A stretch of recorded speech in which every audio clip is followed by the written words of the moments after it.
I suppose non-consensual games of dodge bottle, pissy protest stations, and minor arson were just Funky's love languages. Yes, the 3 undiscovered love languages, of course. Absolute madness! Hello there, friends. Trace amounts of science. Today we're getting back into that Funky P backstory saga, I suppose it is. The main story for this beard has finished, and I will link that in the description for you. Origins of Shadowrun degeneracy, Snatch Burrito, Laundry Wars, and the OG Pretty Boy. Funky P backstory, part number 2. I don't know what any of those things that you said are, except maybe Pretty Boy. But welcome back to User Cringy Val. Hello, my fellow Funky P haters. Is that safe to assume? Yeah, I think that's pretty safe to assume. Finding the humor in besmirching that bearded, blathering butthole was indeed the laxative I needed to break the dam of quiet resentment and finally allow the shit talk to splatter all over the walls of the World Wide Web. And I'm the first to grab a bucket. Let's do this. A wise woman once said that it's easy to bond over hating someone together, citing the internet as quote-unquote total proof of that. I mean, some things are pretty divided on the internet. You'll always find the wingnuts defending this or that, but overall, yeah, I guess we can come to a majority. But if you're just here to laugh at OP for getting duped by a duplicitous neckbeard, well, that's okay too. Writing this has forced me to resist the urge to get overly precious when it comes to my overly tolerant younger self. That's good. Shred that past version of you down. You're the one who got us into this mess. Now I gotta pull us out. At least that's how I look at things. Oh, and I noticed that Red gave me the green light to get smutty with this backstory. Yes, indeed. Let's use discretion. As long as scenes aren't too descriptive, I think that it'll fly. And OP says there's nothing too terribly X-rated in this part, but the next installment of the origin story is vile. It's not vile in the sense that chummers are knocking boots or anything, but I hope it still provides problematically putrid, purely in the interest of inspiring hardcore fans of gross-out stories to pony up for the Patreon. And with the alliteration and everything and the plug, have you signed up for the Patreon, friends? I would very much appreciate it. YouTube membership's cool and all. You get a little badge next to your name. But Patreon, oh, that's where all the real OGs are. Did you know Patreon gives you the chance to DM me and I'll actually write you back? If you can't pony up any cash, you join as a free member. We got a couple secret videos over there. I hope that I've sold it enough and that you will join up. And thank you to OP for allowing me this blatant plug right at the beginning of a video. That's what we call synergy. I can't promise that story on its own will be all that amusing, but I have no doubt that the narration and commentary will be entertaining. Yeah, we do what we can, I don't know. In the meantime, let's grab some Taco Bell and get the dice rolling. No, actually, I take that back. Nobody's rolling dice. They're just sitting around and watching, well, you'll see. Uh-oh. Part 3, The Snatch Burrito. Part 3? Oh, because the first part had 2 parts in it. That's a little confusing. It's fine. As the gaming sessions became a weekly occurrence, the team quickly realized that Funky's pet neckbeard was a complete pest. Pongo adamantly refused to shower, even after Maury yelled in his face, drill sergeant style. Why, you little maggot! You make me want to bump! The only difference between you and a 5-foot sack of shit is the sack, recruit! Something like that. Sage sprayed Pongo with Febreze, although that failed to neutralize his stench, and Snorlax offered him a brand new stick of deodorant and a joint that Pongo could have all to himself in exchange for simply using the deodorant. Now that's good bribery. Especially because I get like these really nervous sweats if I get super faded. So yeah, it's doubly good. But no, Pongo didn't care about that girly shit. And he was afraid to do any sort of drugs in front of Funky, even though he did smoke Gigglebush in his own beard nest on the regular. Damn, even got a lie to kick it. You almost feel bad for Pongo, but then you remember he's a blight on everyone's existence, and you're like, oh, okay, yeah, he's a dirtbag. And no, I never quite figured out why Funky was such a dick about drugs. Even the mildest strains of spliff had him shitting bricks of subjective superiority. There might have been like some users in his family or something, big traumatic backstory, but more likely than not, he just sees it as a way to get up on other people. I can feel better than you about this thing that I choose not to do. Yeah, I guess you can. Doesn't mean I have to acknowledge and or validate it at any point. Funky's huffing and puffing, of course, did nothing to stop the fun kind of puffing. Nobody gave a damn about his haughty opinions. And I love that. That's exactly what you need to do. When he and I were dating, he used to grumble that drugs are for wusses. High-value people need nothing more than a few stiff drinks. I mean, I don't know. Why not both? Both is good. In moderation, damn it. I just assumed it was a sexist thing, but he apparently raged just as much at the guys whenever they chose to partake, so who the hell really knows? He probably just needed a reason to feel superior. Yep, nailed it. Is being a raging alcoholic superior to being a chill stoner? Well, not in my view. Then again, it probably shouldn't be a contest. I mean, calling it a contest sounds a little weird. It's a simple comparison. For science, it's gonna be fine. Anyway, let's turn our attention to the dingy, durian-y, doo-doo graffiti artist, Funky's pet Neckbeard. The paunchy Padawan with the pungent Pong. Pongo was constantly losing sight of the objective and prattling on endlessly about all the seriously depraved things he wanted to do to females. The blob was especially fixated on growing extra limbs and extra willies so that he resembled a giant tentacle monster who could then invade every orifice of a whole classroom full of anime girls, as well as the sexy teacher. Sure, why not? I can see the appeal of thinking it, but I can't see the appeal of discussing it with you. That's gross, man. Proof positive that he's coon-brained. Look at what anime has done to these children. If they could read, they'd be very upset. Snorlax, who was a raging anime fan himself, found this particularly revolting because his love of anime went all the way back to his childhood, so it remained innocent and nerdy. See, we don't watch anime, but sacred things remain sacred, you know? I think it was on a live stream that we had during the weekend. Somebody asked me if I'd seen the John Travolta movie, The Cell. And I said, yeah, man, I love Dragon Ball Z. I cracked myself up. But yeah, that's the only anime I ever watched. Anyway, I can only imagine that Pongo's horned-up obsession with dirty anime felt to Snorlax the way that MLP Rule 34 feels to me, having loved My Little Pony as a child. I mean, I have no connection to My Little Pony, but I still find it the foulest thing ever each time I stumble into it doing deep web research or something like that. Because it's like, not only are they horse literal animals, they're also like sort of childlike-ish. Like, it's the same thing that happens with a lot of millennials because many of them have gone the cum-brained route, and then you gotta sit down and watch a play about naughty Dora the Explorer and pretend like that's a normal thing that we can all relate to. Oh my god. I guess that's a rant for another video. Not today, but it is a problem, and I do see you.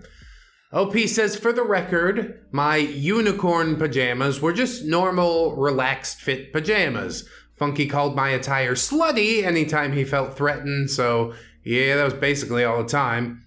Maybe he does have a thing for horses. I don't know. I should mention that Snorlax reliably enjoyed success with the three-dimensional women that he both desired and respected.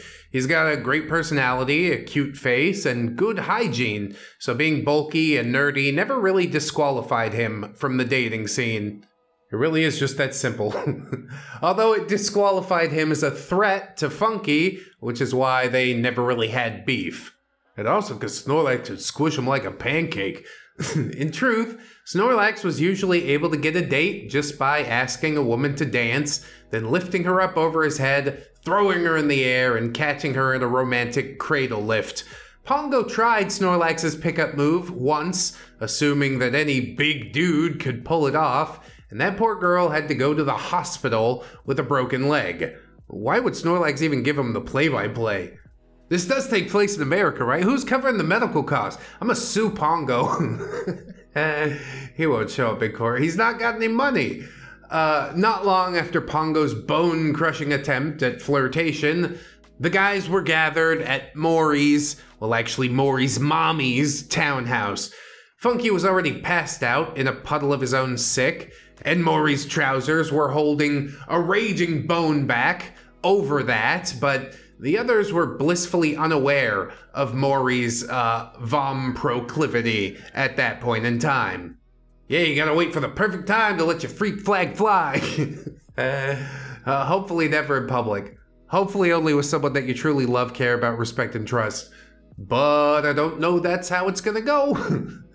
The game was at a standstill because Pongo had demanded that Sage and Snorlax teach him how to go down on a girl, firmly convinced that he would be able to take a girl home the next time that he tried to bust Snorlax's move. I mean, why don't you hit the gym for a little while before we try it again? We're just gonna throw this series of 100 women into the air, break all of their legs, until eventually we're strong enough to catch one? It seems like a really bad way to go about it. I don't even know if 100 women would agree to dance with Pongo. They'd smell the miasma as he approached and be like, I got a boyfriend. Too bad Funky wasn't conscious for that conversation. Pongo would be a motorboating champ by now. It's still really unclear to me whether Funky's prickly motorboating technique was useless on me, because I'm prissy and uptight, or if the women who claimed to love it were figments of Funky's imagination. Seems really weird and gross to me. I know my wife would hate it. But if there are chicks that are into that, I don't know, leave a comment or something. Maybe they had been paid to say that Funky's beardy motorboating was great for them, or maybe he put in more of an effort when he wasn't angling for a relationship. I don't know, and I don't really care. That's true, can't unpack everybody's baggage. Why do you like that guy's beard? Oh, because it's big and prickly and reminds me of my father's, who smelled like whiskey and old cheese. Sure, yeah, that makes perfect sense. I wish I never asked. Pongo was jabbing his tongue into a bean burrito, oh my god, while Sage and Snorlax watched, too disgusted by the slurpy sounds and the chunky drool to give any real constructive criticism. Oh, that is just viscerally horrible. Let's not forget that Maury was an equal opportunity crotch licker and his gross out threshold hadn't been reached quite yet. Maury snatched the snatch burrito from Pongo and went to town on the same slobbery end that Pongo had been gracelessly jabbing with his tongue just moments before. According to all accounts, Maury's tutorial was actually fairly useful. Pongo wanted to eject then and there and go search for some edible punani so that he could put what he'd just learned to good use. But he was too drunk to drive, since he had once again been trying to match Funky drink for drink. Let's drink until the alcohol in our system destroys our livers and kills us. I mean, probably would have been a waste of time unless you found a woman who was really self-hating. They're out there. Oh, you bet they're out there. And even if Pongo had managed to retain a smidgen of Maury's advice, he was never going to be able to get near a high-value woman unless he did something about the dingy, durian-y pit stains and the infected toe jam that everyone could smell through his crusty, rotten sneakers. Oh, that's unfortunate. Look, this guy's fucking falling apart. Then again, he sort of chose it, sort of accepted his fate already. I guess I can't invest too much emotion in this human garbage pail. Pongo was long gone by the time that OP met Funky, so OP never had the misfortune of smelling him. However, Sage, Athena, and Snorlax all agree on the potency and qualitative properties of his proprietary blend of BO that undoubtedly could have been bottled and sold as woman repellent. I suppose Pongo probably could have gotten laid if he had paid a pro, but the lumbering lardass had too much self-respect to pay for it, and Funky apparently denied his own spending habits to his fat Padawan, even though everyone else absolutely knew about his taste for tainted transactional tang. The alliterations just kill me, dude. I love it. Even Funky is lying to kick it with Pongo. It's a two-way street. Equally pathetic for both of them, and I love it. As Funky snored through his drunken slumber on a pillow made of puke, and Pongo rambled indelicately about his desire to slurp up a snail trail, Maury passed the assistant GM torch to Sage, who took the responsibility seriously and could be trusted to remain coherent throughout a gaming session. When Funky awoke to the news that he'd been replaced by Pretty Boy, he yeeted a bottle of Fireball at Maury, peed all over the floor in protest, and lit Maury's GM binder on fire. Can't you see at this point, Maury, that maybe it's time to let this monkey go back to the wild? He's not going to add anything constructive to your life. He's out of control. He's feral. Either you put a bullet in him or I will. This is all remarkably similar to the way that he had conducted himself in my apartment when we were dating. I suppose non-consensual games of dodge bottle, pissy protestations, and minor arson were just Funky's love languages. Yes, the 3 undiscovered love languages, of course. Absolute madness! Personally, I don't mind a bit of minor arson. I can see the appeal. No one knows exactly how Maury and Funky resolved that fight. I'm guessing Maury probably bought Funky a toy. While Funky and I were together, he kept Maury a secret from me, although he often referred to his big bro when he needed assistance with basic adulting, needed to borrow money, needed to have a maid sent over to take out his trash or clean up his puke, or if he needed a new gadget or a new garment. Yeah, Maury really is just Daddy Warbucks over here. Shockingly, he never offered to send a maid to my apartment when he peed on my property in the midst of a temper tantrum, or broke something and made a mess in a drunken stupor. Needless to say, the big bro was actually Maury, and just in case I've been unclear thus far by referring to those two as bros, Maury and Funky were not biologically related. It was a found family sort of situation. A pretty unfortunate found family situation, if you'd ask me, because I'm pretty sure that both of them just made the other one worse. That brings us to part number 4. Fuck the rules! Yeah, you can't tell me how to live. You're not my real dad. When the next game night rolled around, the roly-poly Neckbeard was late, and the non-beardy chummers were hoping that they would be spared of his stench for the night. Just as Snorlax was remarking on how nice the townhouse smelled, he stopped mid-sentence to eat his words. Oof. Everyone could smell Pongo before he even waddled through the door, half-heartedly apologizing for his tardiness. Maury, tardiness is forgivable. Your repeated refusal to bathe is not. Assistant GM, we shall establish some official rules for these gaming sessions. Rule number 1, all team members must shower and wear clean clothing.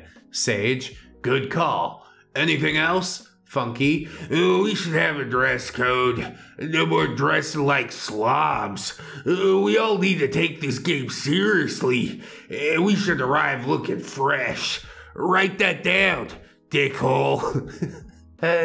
Take this game seriously. How much are we being paid to play the game? Oh, we're not being paid at all. Well, I refuse to take that seriously. Write that down, limp dick. Maury says, "There's no need for formality, nor is there need for hostility.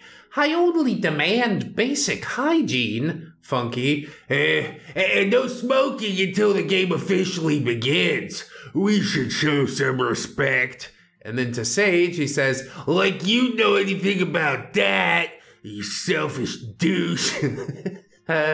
Sage, what the hell's your problem with me? And how the hell is refraining from smoking until the game starts a show of respect? I mean, there is something to be said for delayed gratification, but yeah, don't have it codified in the rules. You do that if you want. Stop making the dumbest rules in the world, please, thanks.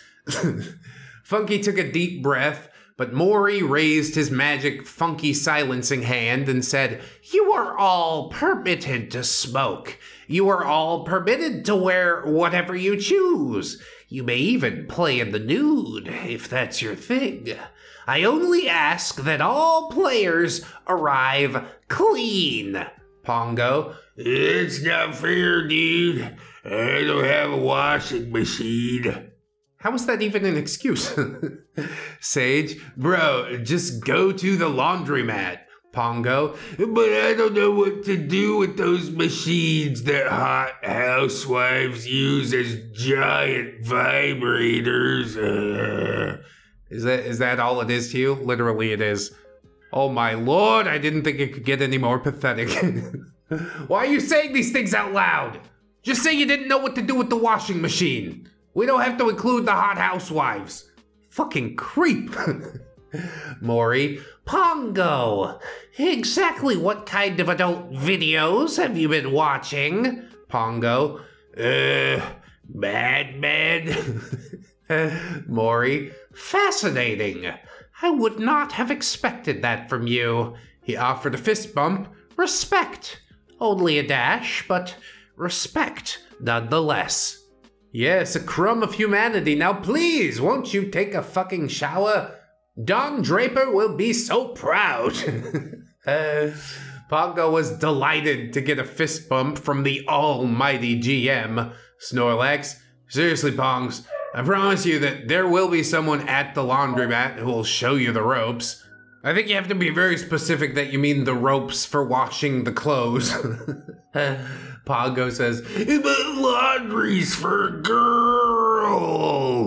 Sage, come on, dude. It's a basic life skill. I bet even Funky could teach you. Funky snarls, "You shut your fucking face, pretty boy." Sage, oh, we're still playing this. How about you shut your fucking fly trap, Uggs?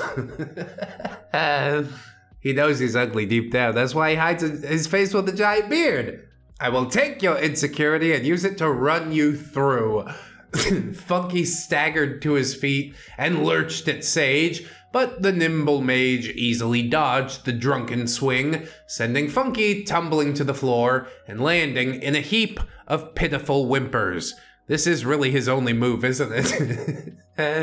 The slow swing at somebody, falling down, preferably into something, and then seeking sympathy. Like, how would anybody ever feel bad for that? You just tried to start a fight and ended up getting your just desserts, no? Truth is, it must have been painful to fall from such a height, and with so much manly vim and vigor behind that flimsy swing.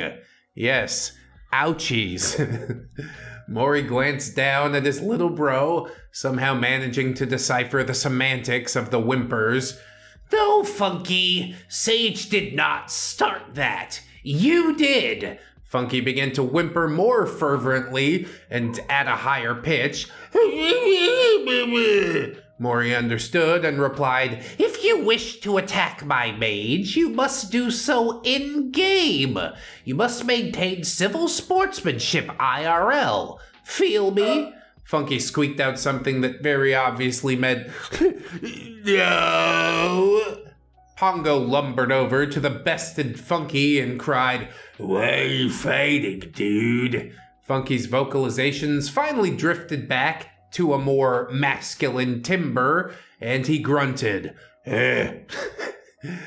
For some reason, Pongo's reek seemed extra ripe that night, and Maury had it with Funky's fussing and Pongo's ponging. Somebody was going to pay.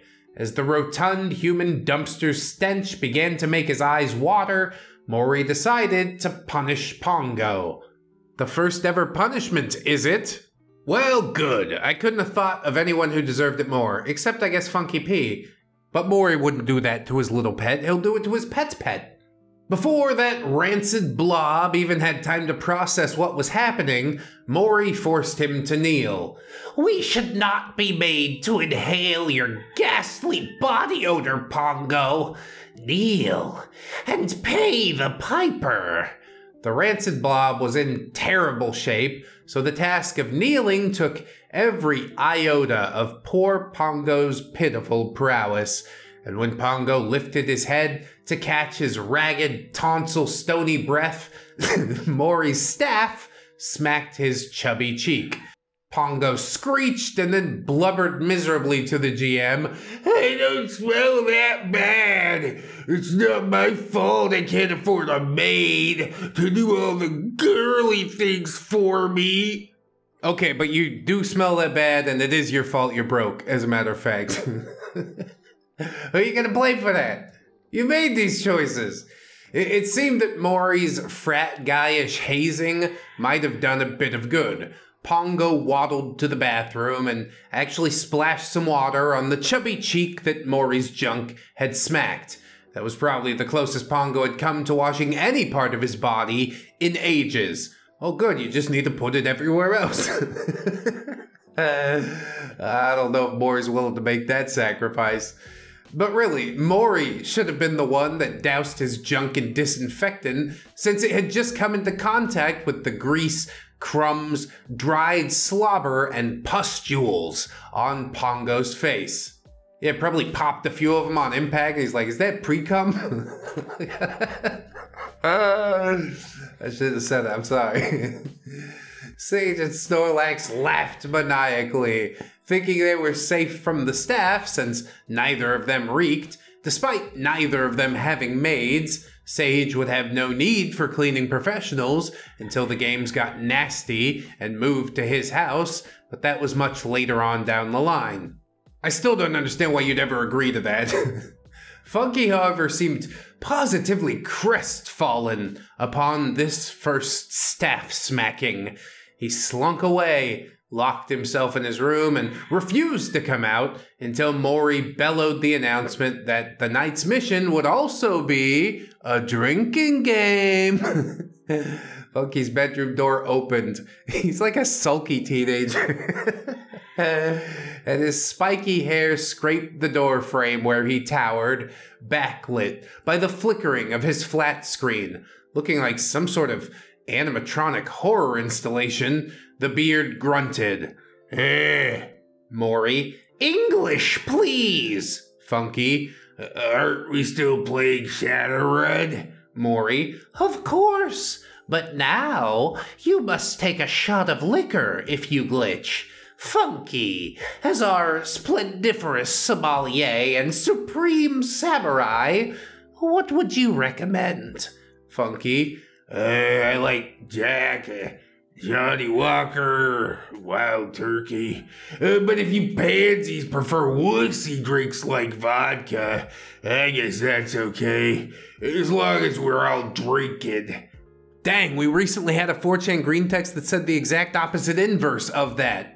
I disparaged vodka, and it makes me side with Funky P-Beard. Okay, I guess. I can live with Funky P-Beard liking the same thing I like. Because honestly, who doesn't like some delicious Johnny Walker? A little bit Wild Turkey, huh? Jack Daniels, not so much. Except for like the sour mash one. Oh my god. Yeah, but I don't even drink that much no more.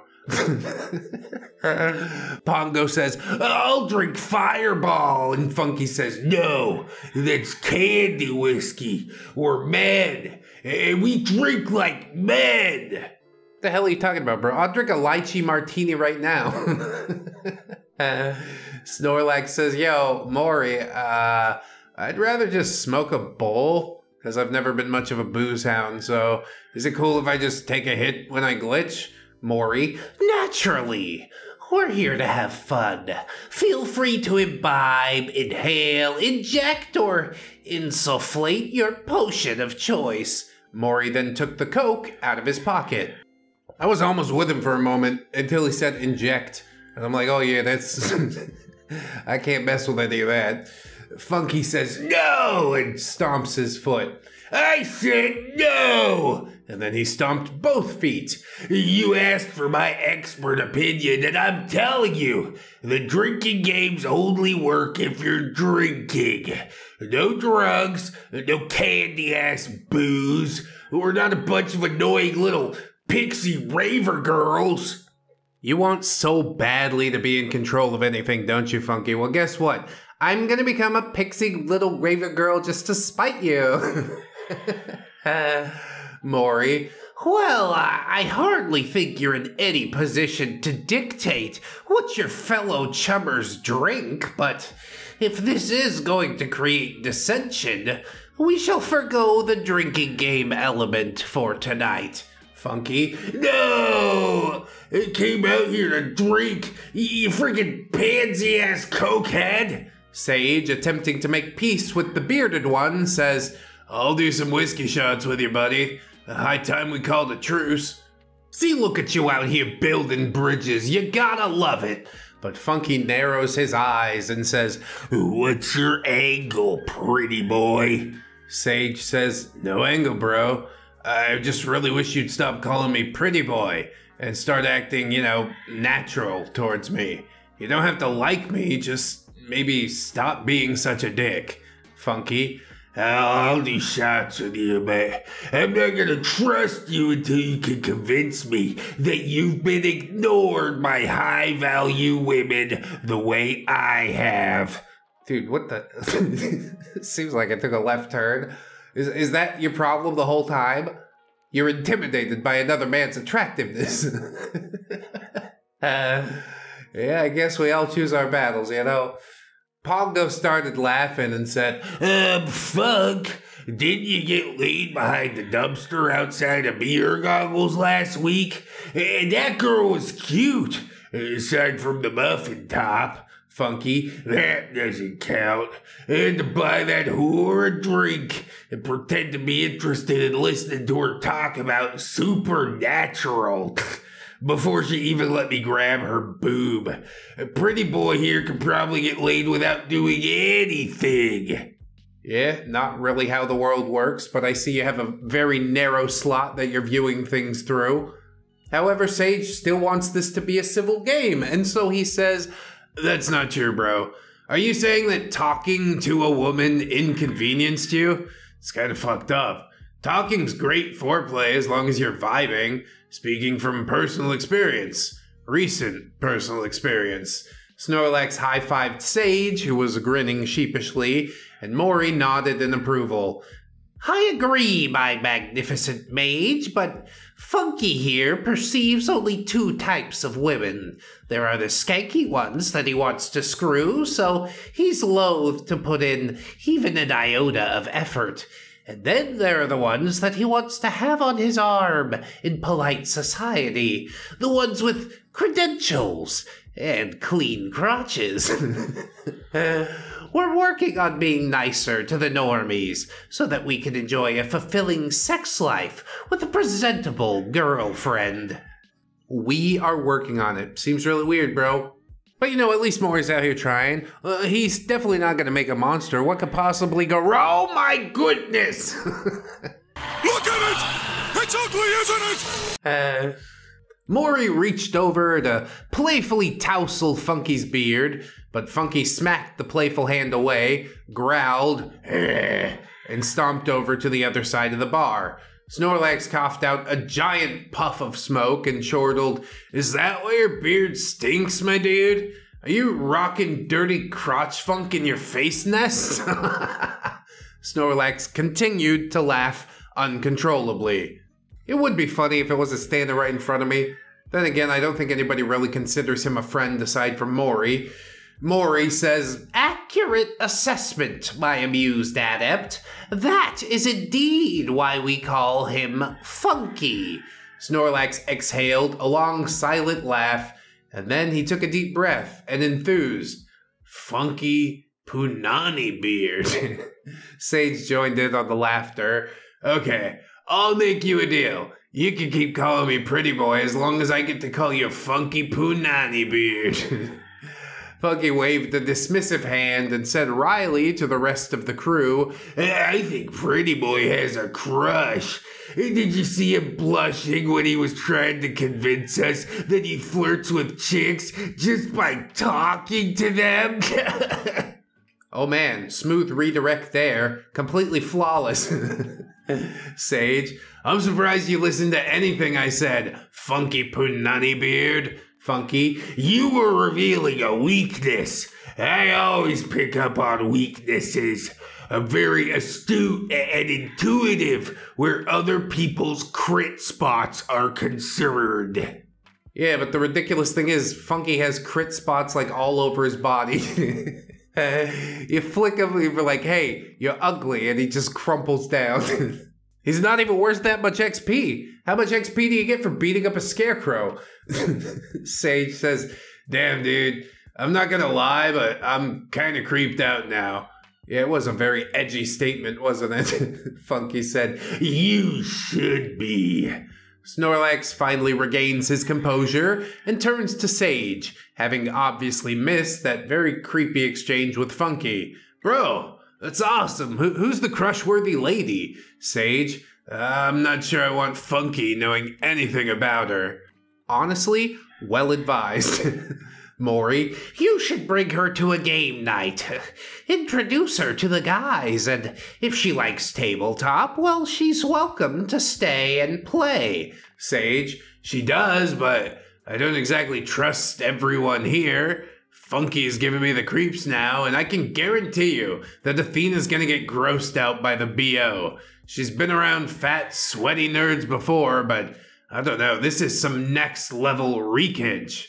Maybe we could build for him some sort of bubble contraption to keep his stench inside. No, it'll never work. He'll probably suffocate himself. Maury says, Pongo, if you reek when Sage brings his lady to one of our game nights, you will suffer consequences. And you now know that I'm not afraid to make you very, very uncomfortable. Pongo, okay, boss. Buy some new clothes, I swear. I'm gonna look totally badass. Oh, he's breaking out the fedora and the trench coat. Maury says, I don't care how badass you look. I only ask that you arrive clean in the presence of a lady. Pongo, I thought chicks and dudes were all the same to you. Maury, they're all people, but you must learn the subtle differences. The feminine side is more bothered by bad smells. The masculine side needs more time to express non-aggressive emotions. Feminine people care more about their own physical appearance, but masculine people care more about their partner's physical appearance. Oh, you really are missing out on half of the world's delights if you only pay attention to one gender. Like attention, or intimate attention? Because one of those I agree with, and one of those, yeah, not really. Pongo. Well, I'm not gay. Ever. I only like titties and tag. Yeah, Aston on orange juice is pretty good. Maury says, I'm not talking about orientation.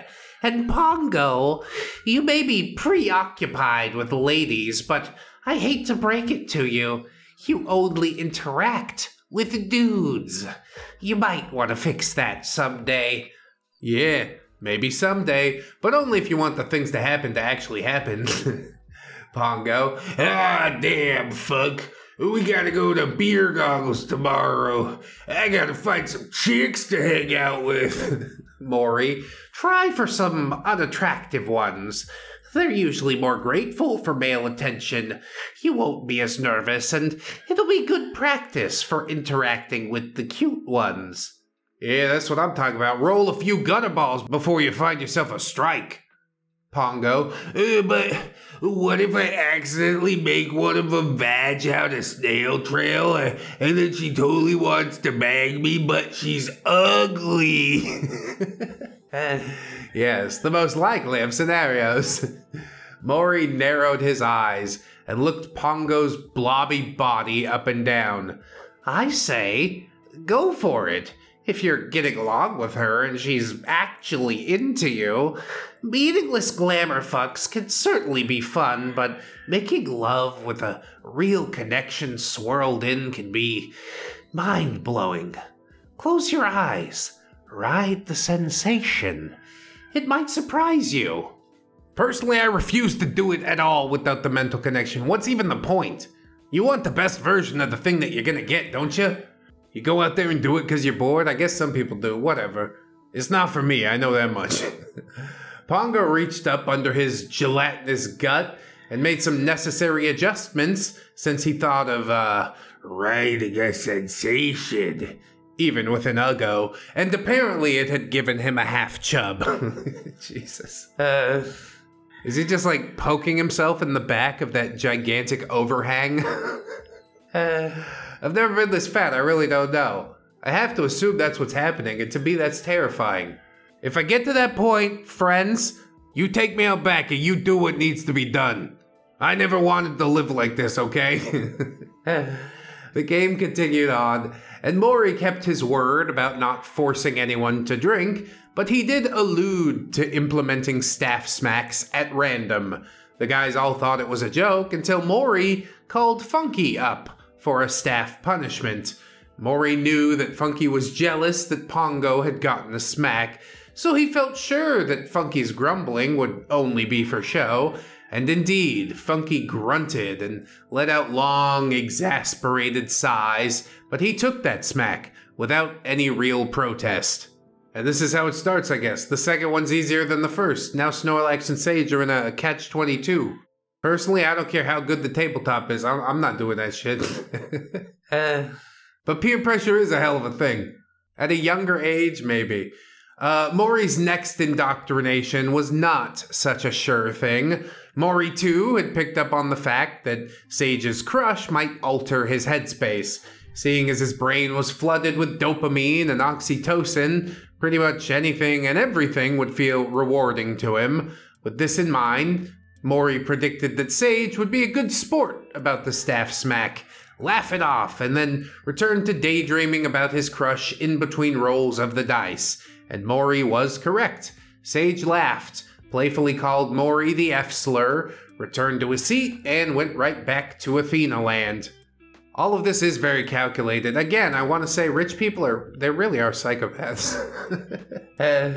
Next week, Maury thought to himself, next week they'll drink and I'll test a few more limits.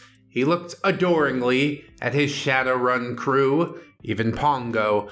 This wasn't the cult following of Maury's dreams, but it was a start. And as the game wrapped up, Maury urged Sage to bring his lady to the next game night. Sage was hesitant. He was already planning to introduce her to Snore, but he wasn't really sure about the rest of the crew.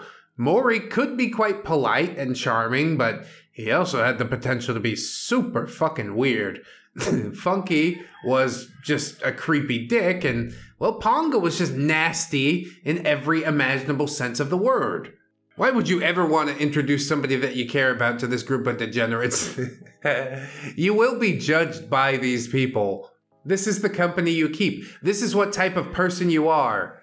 They're all a mirror of you in some form or fashion.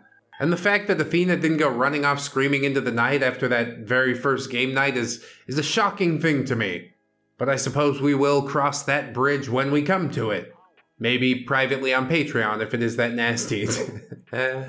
However, despite all of this, no one suspected the depth and the breadth of Pongo's nastiness beneath that rancid stench.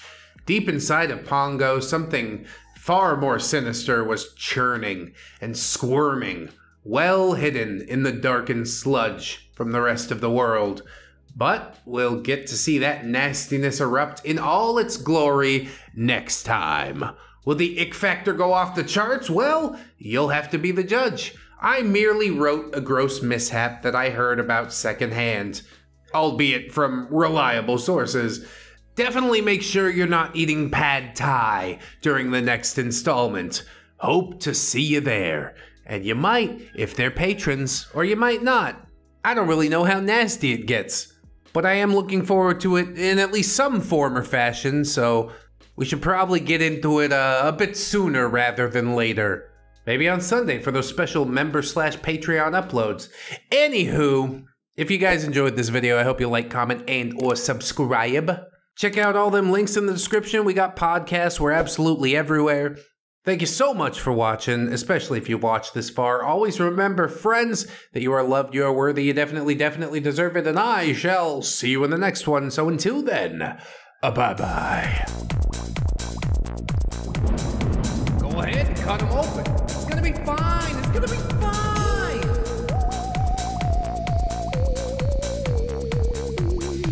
Promise, swear